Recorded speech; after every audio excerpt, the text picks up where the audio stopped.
Hey everyone, so we're looking at section 6.3 today, and this is where we talk about the central limit theorem.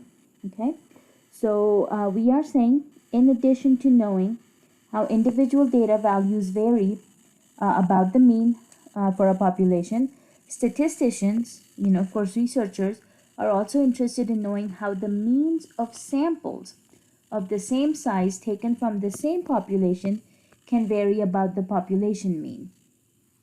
So what that really means is that if you are going to be picking the same sample size, so let's say if you have a population of 100 people and you're picking a sample size of 10, but if we keep picking different samples here, which are all going to be 10 people, then what would those means come out to be? What would that average be for each sample that you select?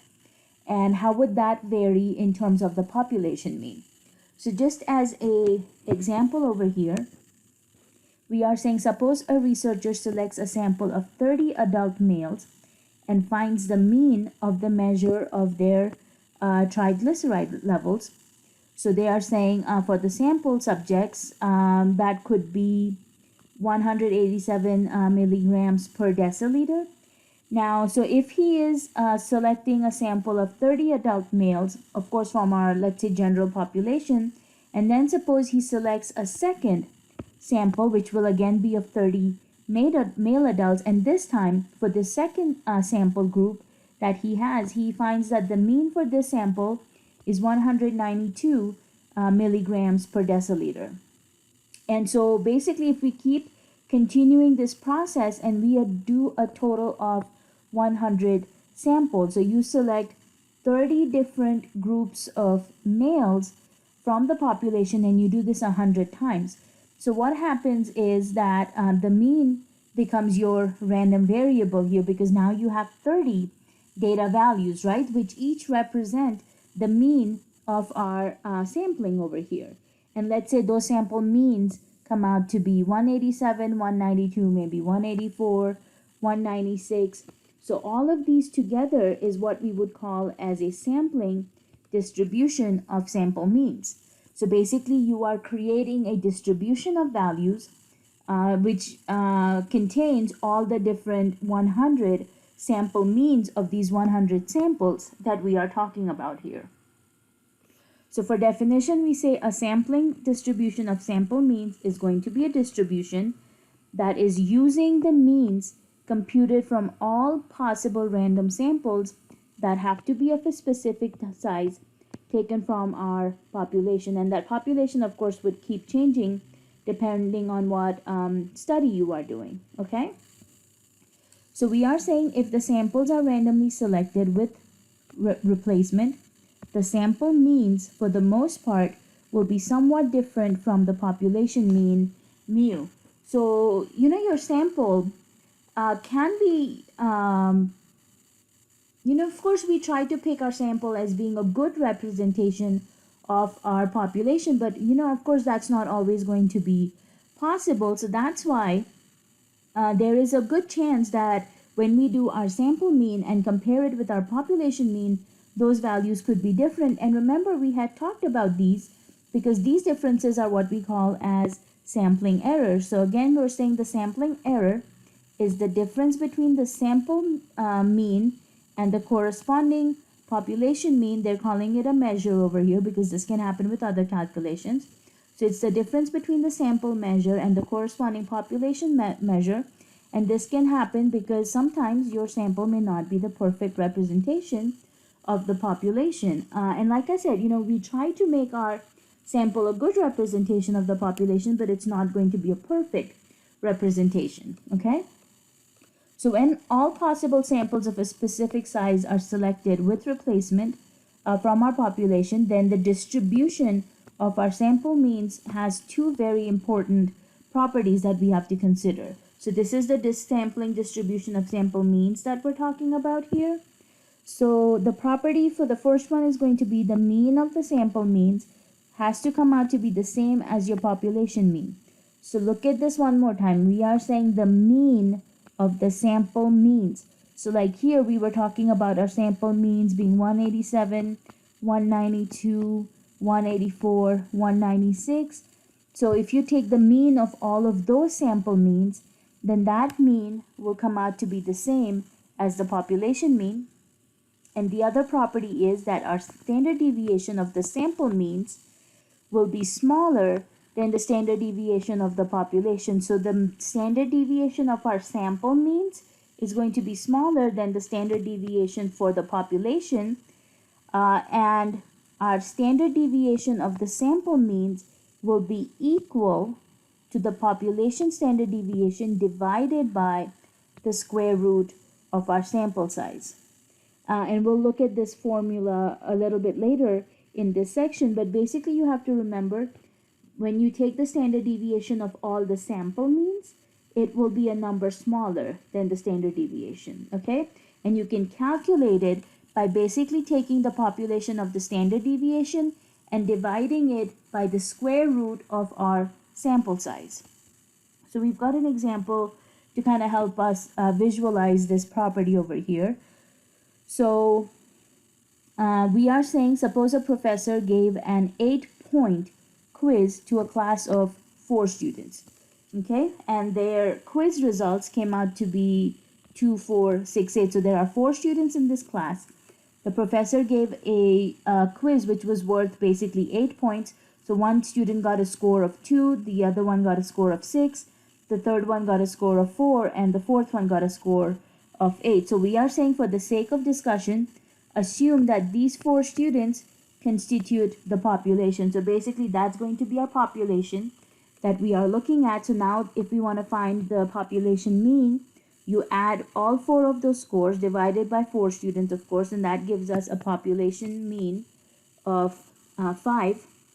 Then we want to calculate our standard deviation. So our population standard deviation, again, you take each data value, subtract the mean from it, square your result, take a square root on that, and then divide by 4, and you are coming up with approximately 2.236 as our population standard deviation. Okay, so you can see the graph of this distribution. So our students got a score of 2, 4, 6, 8. There's only one student for each score value. So you can see this is what our histogram will basically look like. And of course, you can see this will be a uniform distribution because we have the same height basically to all our bars over here, right? So this would be a uniform distribution. So now out of these 4 students with the 4 scores that they have, since this is our population, they are saying, what if we take a sample size of only 2 students taken with replacement? So let's say you picked 2 students randomly out of these 4, you recorded their scores and you put them back into the population, then you pick 2 more students and record their scores, put them back into the population, and then pick 2 more students. So that's what they're kind of talking about here. And then once you select those sample size of 2 students, you write down what was the mean for each of them, and then of course find the sample mean.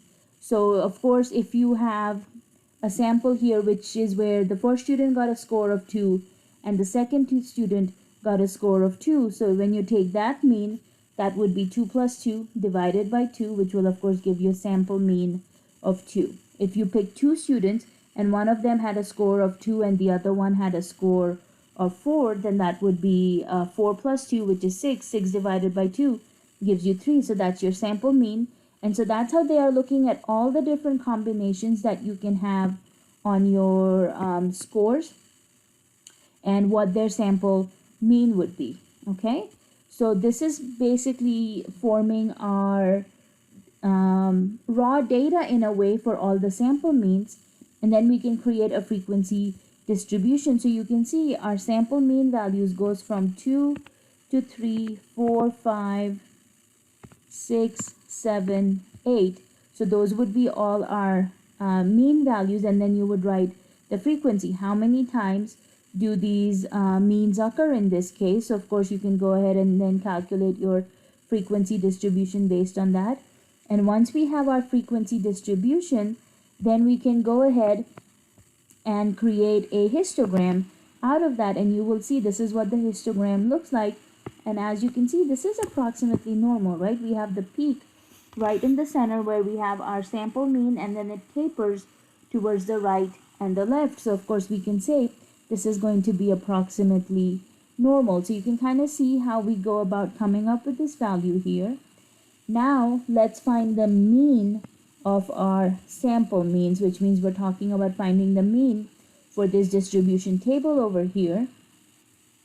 So in this case, basically you go ahead and add all of these data values, which is here in the mean column. So we'll go ahead and add all of these and divide by the total number of values you have. Or you can use the frequency distribution where you would multiply 2 times 1, 3 times 2, 4 times 3, right? You would multiply the mean with its frequency and then add it with the mean of the frequency of the second value. You would keep going this till you got to the last number, and then divide by the total of your frequency column, which will also come out to be 16. So either way, however you calculate the mean of your sample means, and we're using this notation here, which is mu with the sub text of x bar. Since we are taking the mean of all our sample means, that's how we're going to write it. And you will notice this sample mean comes out to be the same number as our population mean. So our population mean was also 5. And when we did a mean of our sample means, that number also came out to be 5. So remember, that was our first property here in the distribution of sample means. Your mean of the sample means will be the same as the population mean. And of course, we were able to verify this here, okay?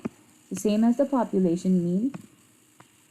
And then for our standard deviation, remember the standard deviation of the sample means is going to be smaller than the population mean. So again, go ahead and calculate your standard deviation for the sample means, which again we're denoting by sigma with the subtext of x bar for the sample means. And this number is coming out to be 1.581. And of course, you will notice this is a number smaller than our population mean here. So our population mean is 2.236. Now, remember, basically we said to calculate our standard deviation for the sample mean, you take the population mean and divide it by the square root of your sample size, and you will get the same value as your standard deviation for the sample mean. So you can see 1.581 can also be calculated by taking our population mean and dividing it by square root of our sample size, which is what this second property in here is talking about. The standard deviation of the sample means will be smaller than the standard deviation of the population, and this standard deviation for the sample means will equal to the population standard deviation divided by the square root of the sample size. And we were able to verify that right over here between these two calculations. Okay, and just as a note, they are saying that the rounding rules were not used in here just to show that our answers would be the same, would coincide. Okay? Okay, so now let's see if all possible sample size, if all possible samples of size n are taken with replacement from the same population, the mean of the sample means, which is what we are using this notation of mu sub x bar. So basically the mean of the sample means is going to equal the population mean, which is of course mu, and the standard deviation for the sample means is equal to the population standard deviation divided by your square root of the sample size. Okay, so sigma sub x bar is what we're using for the standard deviation of the sample means, and of course sigma is going to be our population mean, n is going to be your sample size. So the standard deviation of sample means is also called the standard error of the mean. And this is probably a terminology that will keep showing up in different statistics courses, and even just in general terminology. So again, the standard deviation of the sample means can also be called the standard error, and this is going to be the formula for it. So that will be the population standard deviation, which is sigma divided by square root of the sample size. Now they're saying a third property also shows up for the sampling distribution of our sampling means, and this pertains to the shape of the distribution, and that's what we call as our central limit theorem. So they are saying as the sample size n increases without limit, the shape of the distribution of the sample means taken with replacement from a population mean mu and a standard deviation sigma will approach a normal distribution. So basically they are saying if your sample size keeps increasing without limit, so that means your sample size can just getting bigger and bigger, then the shape of that distribution that comes from the sample means, and again remember we're using this with replacement, using the mean coming from our population and the standard deviation also coming from our population, will actually approach a normal distribution. So we are saying that a lot of these examples that we are looking at, where you will have a large a large sample size, and where you use the population mean and the population standard deviation, the shape of your distribution will actually get closer and closer, or will start looking a lot like a normal distribution. Okay, so again keep in mind, for our sampling distribution, the mean is also going to be the same as the population mean, and the standard deviation is going to be the population standard deviation divided by square root of n. Okay, so that's kind of what they're explaining over here. So they're saying the sample, as long as your sample size is sufficiently large, the central limit theorem can be used to answer questions about the sample mean in the same way that we use a normal distribution to answer questions about individual values. So we actually use the central limit theorem when we are talking about a distribution of sample means, okay? And we use the normal distribution when we are talking about just individual data values. So when you are using the central limit theorem to calculate these data values, or in this case the sample mean values, then the formula for your z value is going to be a little bit different. So you will notice our regular z value formula has x instead of x bar, and you divide by sigma, and in central limit theorem we are dividing it by sigma over square root of n. So this is your central limit theorem formula. Okay, so that's the new formula that we will need to use to calculate z values in this case. So like I said, notice that we are using x bar for the sample mean, and your denominator is going to be different than the denominator of our regular z value. So the denominator is the standard deviation of your sample means. And then again, as I was talking about, if you have a large sample of a given size that are selected from a normally distributed population, then you can use the central limit theorem. Or if you have a large number of samples where basically you have a sample size which is a greater than or equal to 30, and even if your population is not normally selected by the central limit theorem, as long as you have a sample size which is greater than or equal to 30, we can actually use the central limit theorem, because we will say the shape of our graph is going to be closer to a normal distribution. So you can compute your sample means and then use it to look like a normal distribution. So this is kind of what that normal distribution or the sampling distribution will end up looking like, which is going to be very similar to a normal distribution. Okay, and of course you will notice we have the same percentages here as we do with the normal distribution. All right, so two things to remember with our central limit theorem. When the original variable is normally distributed, the distribution of sample means will also be normal distributed. And in this case, it doesn't matter what sample size you are using. So that means in this case, you can also have a sample size which could be less than 30 and it would be okay. The second point is if the distribution of the original variable that we're talking about is not normal, but you have a sample size which is 30 or more, then we can use a normal distribution to approximate our distribution for the sample means. So the larger the sample, the better the approximation will be. Okay, so if basically we are saying the original variable is already normally distributed, then the distribution of our sample means will also be normally distributed and we can use central limit theorem. If our original variable is not normal, but we have a sample size of 30 or more, items in our sample size, then we can use the normal distribution to approximate this distribution of sample means. And like they're saying, the larger your sample size, the better the approximation will be. So let's put this idea of central theorem into use. So here we're talking about hours that children watch television. So they're telling us A.C.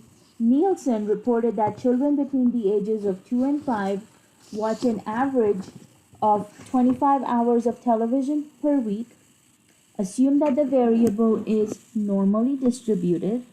Okay, so they're giving us an average of 25 hours of television. They're saying assume the variable is normally distributed and the standard deviation is 3 hours. They're saying if 20 children between the ages of 2 and 5 are randomly selected, find the probability that the mean of the number of hours they watch television will be greater than 26.3 hours. Okay, so here you should notice they are giving us an average or mean value. Okay, they're giving us standard deviation over here. They're telling us that it is normally distributed. When they are saying if 20 children are randomly selected, that's your n size, right? The n value. And they're asking us to find what's the probability that the mean of the number of hours will be greater than 26.3. So this is how we know this is going to be a central limit theorem problem. Okay, so they're telling us the variable is approximately normal. And if the variable is approximately normal, that means the distribution for our sample means will also be approximately normal, and we know our mean size is 25 hours. So the first thing we do is calculate the standard deviation of our means, or as we call it, the standard error. So that's going to be sigma, which is the population mean, divided by square root of our sample size. So our population mean, they're telling us distribution, our population standard deviation, they're telling us is 3 hours. So that's the 3 hours from there.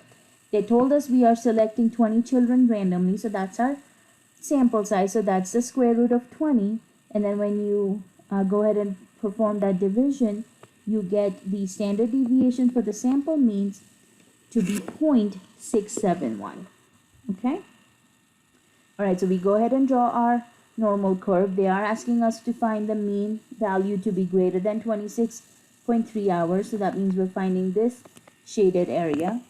The first step would be to calculate our z value, but remember you have to use this central limit theorem formula to calculate that.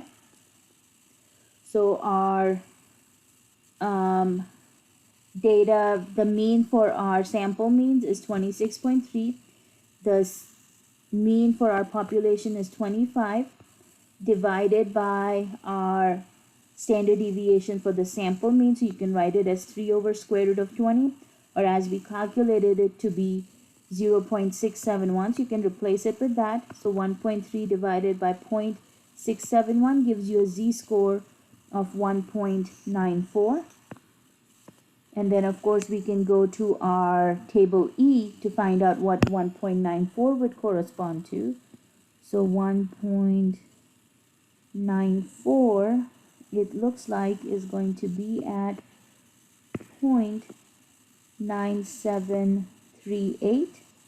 Okay, 0.9738 38, but this is of course, we are finding the hours greater than 26.3, right? So that means we have to do 1 minus 0.9738. So you take the 0.9738 from here, and then we have to do 1 minus that, so that we can find out the area of the shaded portion, which comes out to be 0.0262. So this is going to be 0.0262, or as a probability, 2.62%.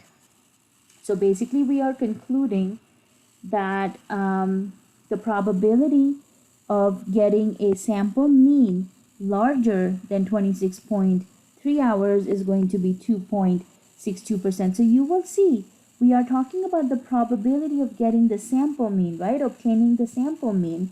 So that's why you're going to write this as probability of X bar greater than 26.3 is going to be 0.0262. Okay? And then of course they're just saying specifically the probability that 20 children selected between the ages of 2 and 5 watch more than 26.3 hours of television per week is going to be 2.62%. Okay? So I hope you can kind of see just a little bit of a difference between the central limit theorem and our normal distribution calculation, just to see the difference and how we would go about calculating these. All right, let's look at another example here. We're saying the average drive to work is 9.6 miles, so this will be our population mean. They're saying assume the standard deviation is 1.8 miles, so that's our sigma. If a random sample of 36 employed people who drive to work are selected, find the probability that the mean of the sample miles driven to work is between 9 and 10 miles. So you will notice nowhere in this example they told us that our variable is normally distributed, right? So we cannot make that assumption that our variable here is normally distributed. However, our sample size of 36 is greater than 30. So since our sample size here is greater than 30, we can basically use normal distribution to approximate this distribution over here. Okay, so first we'll do is go ahead and draw our normal curve. We know our average is 9.6, and they want to know what's the probability that the mean of the sample miles driven will be between 9 and 10. So this is the area we are trying to find. The first thing we would do is, using our central limit theorem formula, calculate our z-score for the number 9 and number 10 and come up with our z-score. So that's -2 and +1.33. So again, +1.33, you are looking at 0.9082, and you should be able to verify that here, 0.9082 for the z value of 1.33. And then let's see, for -2, that will be -2.0 at 0 is going to be 0.0228. So that's going to be for our z-score of -2.0228. Now since these are this is the area shaded between these two data values, of course we need to go ahead and subtract the smaller mean from the larger mean, and that will give you a probability of 0.8854, or basically 88.54%. Okay, so here we will say the probability of obtaining a sample mean between 9 and 10 miles is 88.54%, or again the probability of having our X bar between 9 and 10 is 0.8854, or specifically the mean mileage driven to work for a sample size of 36 people is going to be between 9 and 10 miles is 88.54%. Okay, so this is our another example using the central limit theorem. Now they're basically saying sometimes, we can have a difficulty in deciding, do we use the central limit theorem formula or do we use this normal distribution formula? So what you have to keep in mind is this formula here is used when you are trying to find information about a sample mean. Okay, so when they're asking you to find the probability of a mean, that's when you use the central limit theorem. When they ask you to find the probability, when they're asking you to find the probability for an individual data item, that's when you use the normal distribution formula. So this is, obtained from the population itself. So the first formula, and I think I just wrote over it, the first formula contains x bar, and then that's of course the symbol for your sample mean, and the second formula will just contain simple x, which is a symbol for your individual data value. Okay, so that's kind of how these two formulas will also differ, so just kind of keep that in mind as you are looking through this. So this next example is actually asking you the average time spent by a construction worker who work on weekends is 7.93 hours, and that's of course over both the days for the weekend. And they're saying the distribution is approximately normal. The standard deviation is 0.8 hour. Part 1 is asking us find the probability that an individual who works at that trade works fewer than 8 hours on the weekend. And then part B is saying if a sample of 40 construction workers is randomly selected, find the probability that the mean of the sample will be less than 8 hours. Okay, so they're giving us the average time spent by the worker is 7.93 hours, right? So that's going to be our average value. They're telling us the standard deviation is 0.8 hours. We know this distribution is approximately normal. So the first part is asking you to find the probability of an individual. So when they say probability of an individual, you are looking at this normal distribution formula over here. So we draw our little curve.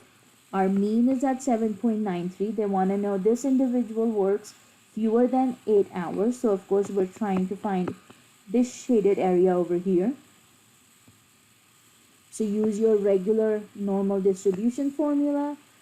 Find your z-score, which is coming out to be 0.09. So 0.09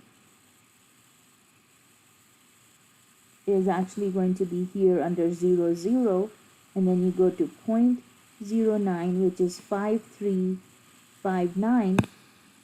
So that's your percentage value over here. So we are saying this area is going to come out to be 0.5359, or as a percentage 53.59%. So we are saying the probability of selecting a construction worker who works less than 8 hours on a weekend is going to be 0.5359, or basically 53.59%.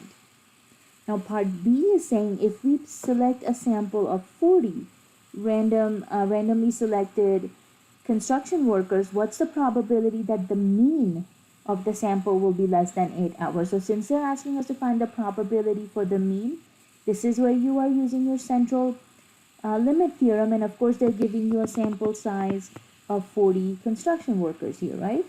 So this is where you will be using the central limit theorem formula. Again, we have 7.93 as our mean. We want to know what's the probability that the sample mean will be less than 8 hours. So now we are trying to find this probability here. So again, put your numbers into the formula. You will notice my denominator is going to be that standard deviation of the sample means, right? Sigma divided by square root of n. So this gives us a z-score of 0.55. So 0.55 is coming out to be 0.7088. So 0.7088. So this is the probability of getting a sample mean of less than 8 hours for a sample size of 40 workers is 0.7088, or as a percentage, 70.88%. So you will notice that we of course did not get the same result for part A and part B, right? We have 53.59% for part A, which was for an individual construction worker, and then for a sample mean, we are getting 0.70 or 70.88%. So they are saying comparing the two probabilities, you can see the probability of selecting an individual is 553.59. The probability of selecting selecting a random sample of 40 construction workers with a mean less than 8 hours per week is 70.88. So if you subtract those two values, you're seeing it's a difference of 17.29%. And they are saying this happens due to the fact that the distribution of sample means is much less variable than the distribution of the individual data values, because your sample means are going to be more consistent with each other than the distribution would be of individual data values, in this case individual construction workers, because each construction worker may have a different schedule to keep or a different way that they work, so their mean and standard deviation could vary a lot more than the standard deviation of the distribution for our sample means. And they are saying the reason is that as the sample size increases, the standard deviation of the mean decreases, which means, like they said, the distribution of the sample means is going to be much less varied. So again, as the sample size increases, the standard deviation of the means will decrease, not the standard deviation for the individual construction workers or the individual data, but the standard deviation of the means will decrease. Okay, so just keep in mind, we use the normal distribution formula for the z-scores when you are talking about finding the information for an individual data value where the variable is normally distributed. We use the central limit theorem formula for calculating our z-values when we are talking about a sample mean, again where the variable is normally distributed, or when the sample size is 30 or more items or data values in there. Okay, so that's when you apply the central limit theorem. Alright guys, so let's go ahead and take a look at some examples from our textbook now. Alrighty, so from our textbook, the first example we are going to look at is number 10 over here. No, actually, that's one, number 14, sorry. Okay, so here they're telling us the national average SAT score for verbal and math is 1028. Suppose that nothing is known about the shape of the distribution and that the standard deviation is 100. If a random sample of 200 scores were selected and the sample mean were calculated to be 1050, would you be surprised? Okay, so let's go ahead and write down all the information that we do know for this example here. So this is number 14. The national average score, so that's your mean, was 1028. They're telling us we don't know anything about the shape of the distribution, which means we don't know if this is a normal distribution or not. And they're telling us that the standard deviation for these scores is 100, okay? Then they also told us, this one here. Then they're also telling us that if we select a random sample of 200 scores, so that means that's our sample size of 200. And, I keep clicking the wrong one, there we go. And they're telling us if the sample mean were calculated to be 1050, would we be surprised? So we need to actually basically calculate what kind of probability this has. So our sample mean is 1050, so that's going to be our sample mean of 1050, okay? So if you look at this as a normal distribution, and basically since our sample size is greater than 30, we can use normal distribution over here to approximate this distribution of sample means. So remember, this is one of the properties that we had in our central limit theorem, okay? So let's say this is our normal curve right in the middle. This would be at 1028 for our mean, and they're telling us if the sample mean is 1050. So let's see what does that mean. Okay. Okay, all right, so that's basically what they're asking us, and of course we're looking at the area for values greater than 1050. So the first thing we would need to do is calculate our z-score, but remember, since this is the central limit theorem problem, we would need to use this formula over here. So our sample mean is 1050, our population mean is 1028 divided by sigma, which is again divided by square root of our sample size, which would be 200. So we need to go ahead and calculate this first. So that's going to be 1050 minus 1028, and then divide that by 100 divided by the square root of 200. And this will give us approximately a z-score of 3.11, and then we can use our table to find out what that percentage is going to be. So 3.11 will actually give us this probability here, 0.9991. Okay, so this comes out to be 0.9991. So of course we are talking about finding the probability for our sample mean to be greater than 1050. So since it's greater than, remember we do 1 minus this probability, and so this will come out to be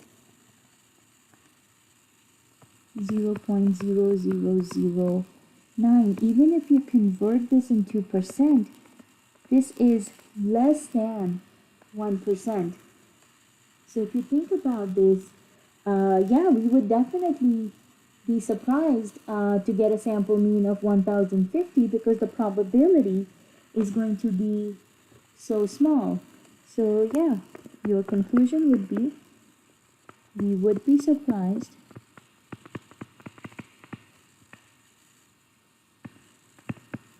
to get a sample mean of 1050, and that's because the probability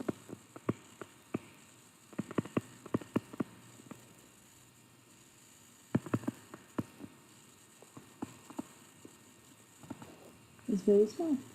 Okay, so this is kind of how we are using that central limit theorem formula over here. Okay, let's go back to this. So the one thing you should notice here is they didn't tell us that our variable was normally distributed, but since we had a sample size of greater than 30, since our random sample was of 200 scores, we could approximate the distribution by using normal distribution over here. Okay? Okay, and then the next example we want to look at is actually number 24 over here. Okay, so they are telling us at a large publishing company, the mean age of proofreaders is 36.2 years and the standard deviation is 3.7 years. Now this one they're asking us to assume the variable is normally distributed. So part A is saying if a proofreader from the company is randomly selected, find the probability that his or her age will be between 36 and 37.5 years. And part B is saying if a random sample of 15 proofreaders is selected, find the probability that the mean age of the proofreaders in the sample will be between 36 and 37.5 years. Okay, so in part A, they're actually asking us to look at a proofreader. If a proofreader, a person, is randomly selected, what is the probability that their age will be between 36 and 37.5 years? So what this means is we are looking at an individual person not at a sample mean. So we would be using our regular normal distribution calculation for part A. Part B, they are saying if we have a random sample of 15 proofreaders, what's the probability that the mean age of the proofreaders in the sample will be between 36 and 37.5. So here we're talking about finding the probability of the mean. So this is where in part B, we use the central limit theorem. Okay, so that's going to be the difference between part A and part B. So let's go ahead and see how we can work on this example over here. So let's write down the information we know. Okay, so they're telling us that the mean age of proofreaders is 36.2 years. Okay, our standard deviation, they're telling us is going to be 3.7 years, and they're of course telling us to assume that this is normally distributed or variable. So for part A, okay, let's draw our little normal curve. Okay, in the middle will be our mean, 36.2, and they are saying find the probability that this proofreader we select randomly, their age will be between 36 and 37.5 years. Okay, so this is the area that we're trying to find. Alrighty. So remember, this is going to be an individual person, so you are just using the normal distribution formula over here.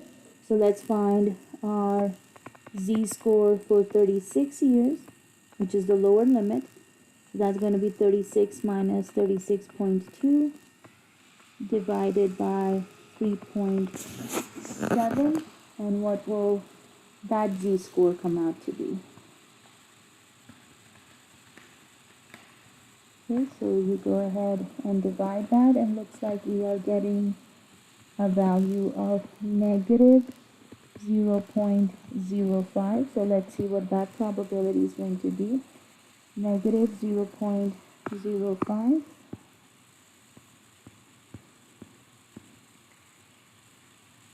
Okay, so negative 0.0 is going to be right over here, 0.4801. Okay, so 0.4801 for this guy. Okay, then let's calculate our Z2, which will be for 37.5 minus 36.2 divided by 3.7, and let's see, this guy will come out to be 0.35. So let's see what that probability is going to be. 0.35, so 0.3, and then 5 will be right here. So 0.6368.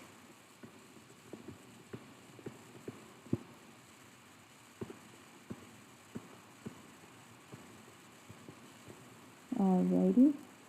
So now, since this is going to be the data value in between, we will of course need to use subtraction, right? So subtract the smaller value from the larger one.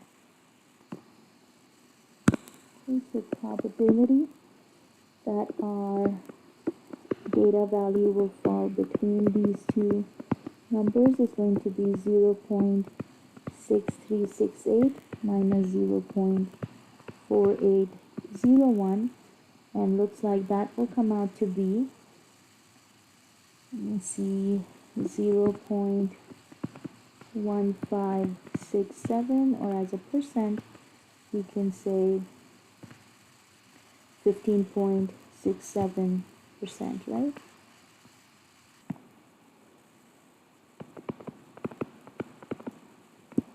Alrighty, there you go. So this will be our answer for this part A over here. So we are basically saying the probability that the proofreader will be between the age of 36 and 37.5 years old is about 15.67%. Okay, now let's look at part B over here.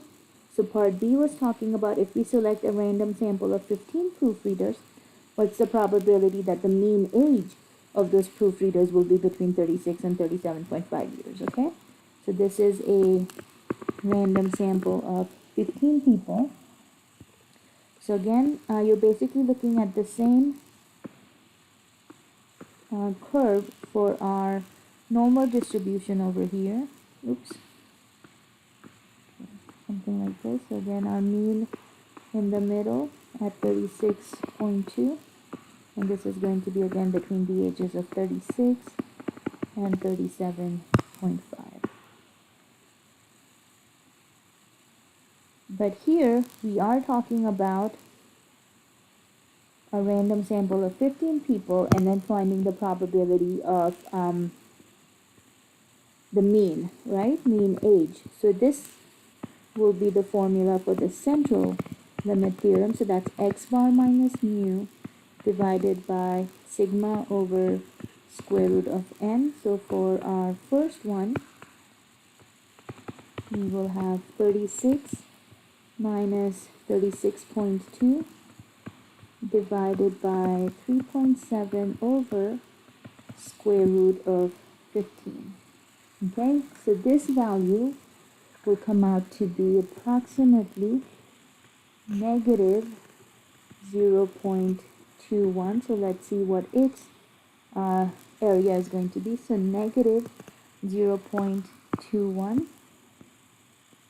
Okay, so negative 0.21, we are looking at 0.4168.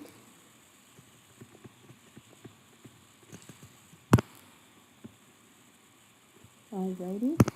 Now let's do the same calculation for our upper limit, which was 37.5. So minus 36.2 divided by 3.7 over square root of 15. And this value will come out to be approximately 1.36. And let's see what its percentage is going to be. So 1.36. So that's 1.3, and we're going out to 6. So it looks like that's going to be 0.9131.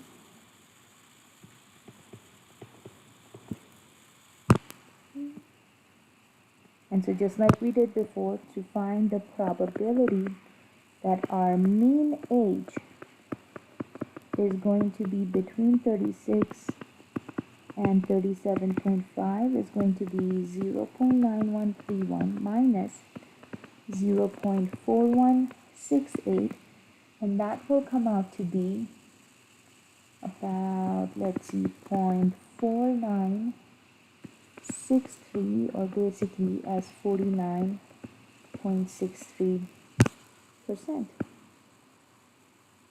Okay, so that's going to be the probability that if we randomly select 15 proofreaders, then the mean age of those proofreaders in the sample will be between 36 and 37.5 years, is 49.63%. And again, you will see there's a nice gap between our individual person's probability and when we do a probability between a sample size. Okay, and remember this happens because of how the distribution for your sample means is less varied, so you will have a better accuracy as compared to just individual data values, which is what we did in part A over here. Okay, so there you go. That's going to be our example number 24. Now I have a couple more examples that I would like for us to work, and so we'll do that when we are in class. So again, guys, look through this handout, look through the video, and let me know if you have any questions on this. So this was our section on the central limit theorem, which is more about the sample means instead of just individual data values. Okay? Alright guys, be careful, be safe, and I will see you in class next time. Have a great day. Be careful. Bye-bye.